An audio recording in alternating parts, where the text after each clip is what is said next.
What's going on, you guys? It's your boy Patrick, aka Addicted to Combat, back for matches to make after UFC Vegas 61. Mackenzie Dern versus Xiaonan in the main event wrapped up this past weekend, and I'm just going to go through the main card and look at potential matchups. Rankings-wise, it's always easier when they're top 10 fighters, but even some of the unranked fighters, we'll see where maybe they should have gone after their performances on Saturday. So, of course, in the main event, we had Xiaonan in a 5-round decision victory, majority decision. One judge did score that bout a draw versus Mackenzie Dern. Xiaonan was the underdog. She was number 6 in the rankings, I believe. Mackenzie Dern number 7, and above the top echelon of the top 10 for the strawweight division. A lot of these fighters already have scheduled bouts, but the ones that have empty schedules are Jessica Andrade and Rose Namajunas, who just lost her belt. So I do like the Xiaonan versus Rose Namajunas matchup the most here. I mean, you don't want to see Rose Namajunas fight Carla Esparza again at this point, since that was such a horrible matchup last time,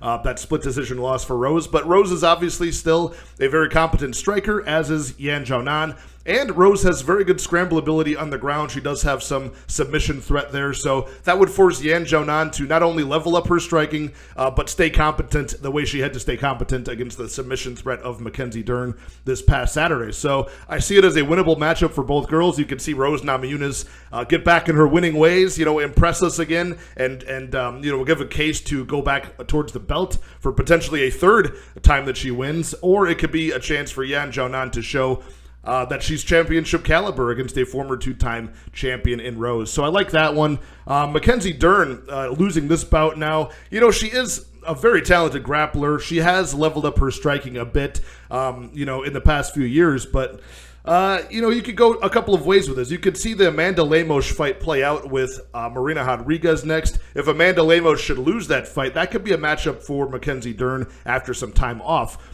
The match that I like even more is a match against Amanda Ribas. Now, Amanda Ribas and Mackenzie Dern have fought before back in 2019, where Ribas was able to outstrike Mackenzie Dern in that fight. But this will be a spot where both girls, Ribas and Dern, do like to take the fight to the mat, and it'll be a chance to prove for Mackenzie Dern that she is a more leveled up striker on the feet.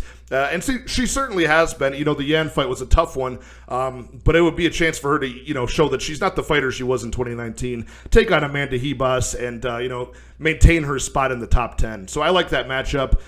Give me Xiaonan versus Rose Namajunas and Mackenzie Dern versus Amanda Ribas 2.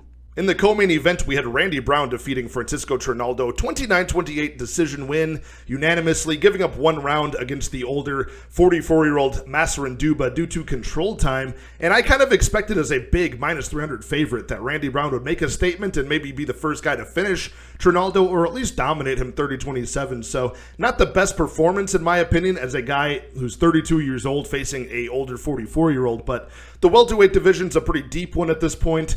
Most of the welterweight division seems to be newer guys that have been recently signed. And Randy Brown is pushing towards that top 15 mark. I could give him Neil Magny, who's the number 14 guy coming off of a loss against Rakhmonov. You could give him Li Jingliang, who's, fringe top 15, coming off that Daniel Rodriguez split decision loss.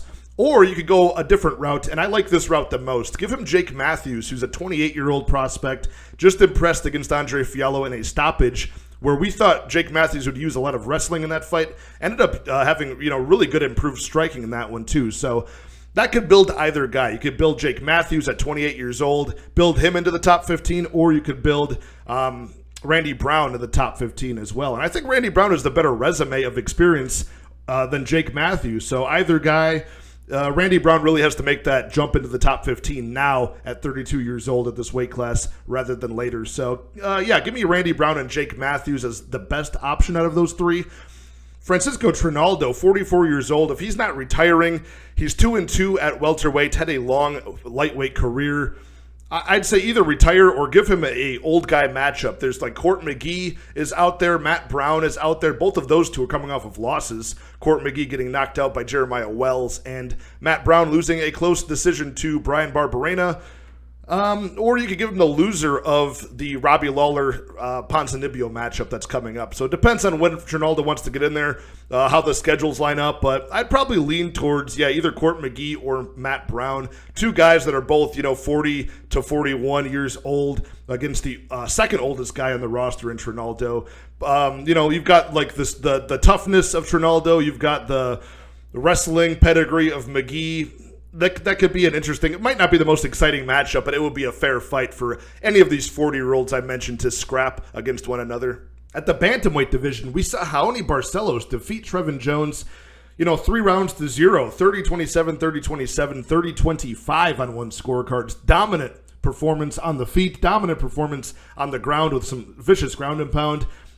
This was a test to see if Barcelos had fallen off after 2 straight losses. He certainly has not. This was a great matchup and a low-output striker in Trevin Jones. So Barcelos is the full package. BJJ, wrestling, competent striking, and high output. But, man, he needs to crack the top 15 now or never because he's 35 years old at bantamweight. So there is a bantamweight that I think will be a good matchup for Barcelos, but I think the matchup is very unlikely. That is Pedro Munoz, coming off of a no contest to Sean O'Malley over the summer. He's lost like 4 of his last 5 fights before that fight even happened.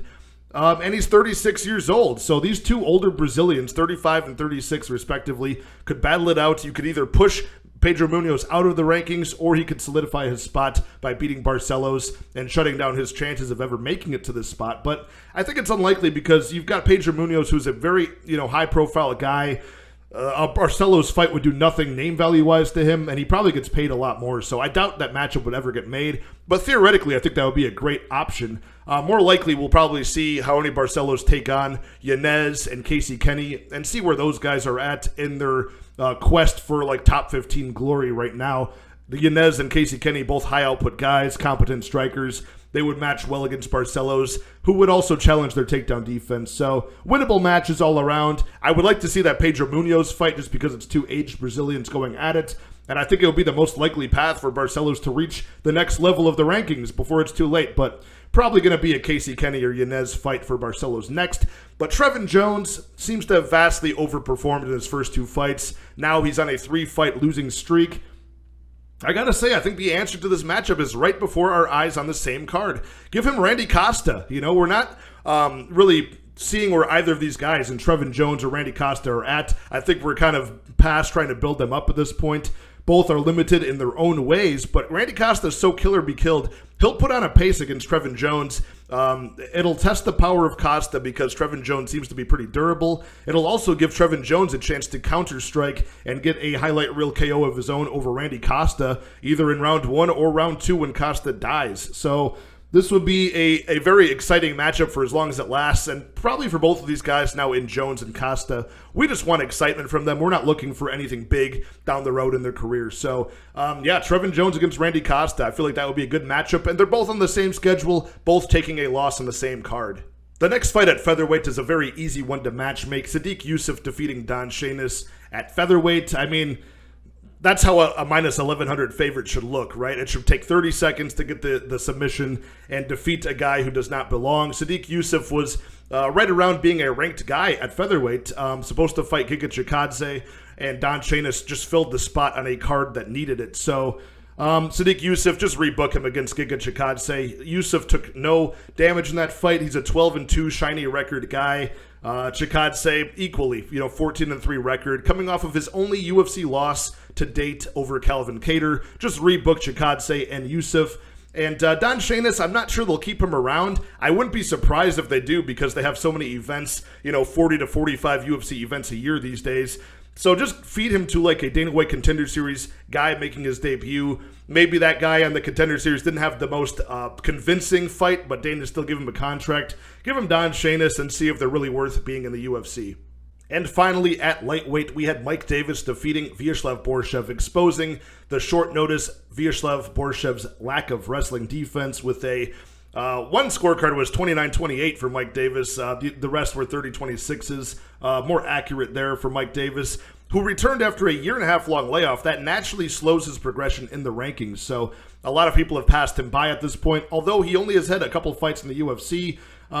So he was supposed to fight Uros Medic here. You can still remake that matchup. I think it's a good one. The 8-1 Uros Medic, a very fast starter, very powerful striker, coming off of that win over Omar Morales by stoppage. You could test the durability of Mike Davis, who seems to be durable, but he will get hit in that fight. You can see how technical and durable his striking is. And this will be incentive for Davis to fight on a quick turnaround, right? Because Uros Medic probably pulled out for some minor injury. I think it was undisclosed, but he'll be back soon, ready to fight. Mike Davis probably doesn't have a long medical suspension after this Vyacheslav Borschev beatdown, and that would be incentive to fight again. So give me Mike Davis and Uros Medic as a matchup.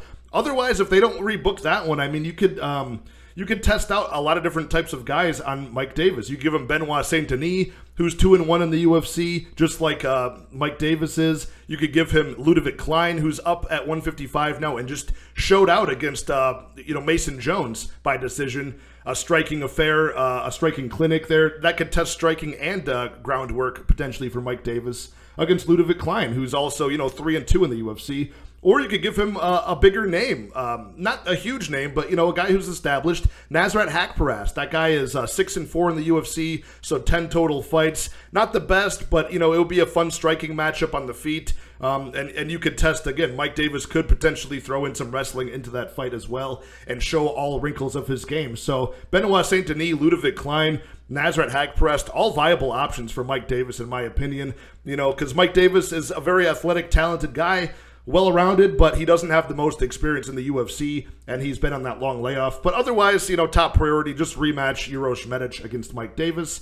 About Vyacheslav Borschev, clearly he's a very competent striker. Clearly he's talented. But that takedown defense, he just got to shore up that wrinkle in his game. You can see the budding development in some of the defense, but his get-up game needs work. As he's working on that, just don't give him like a high, like a high offensive wrestler. Give him a guy like Nicholas Moda, who is a very competent striker. That would be a really fun back-and-forth matchup on the feet. Either guy live for the finish there. Obviously, Nicholas Moda, not the most durable guy, but he's powerful. Same with Vyacheslav Borschev. You could test that one out. Nicholas Moda is a newer guy to the division. Also 1-1 in the UFC, just like Borschev.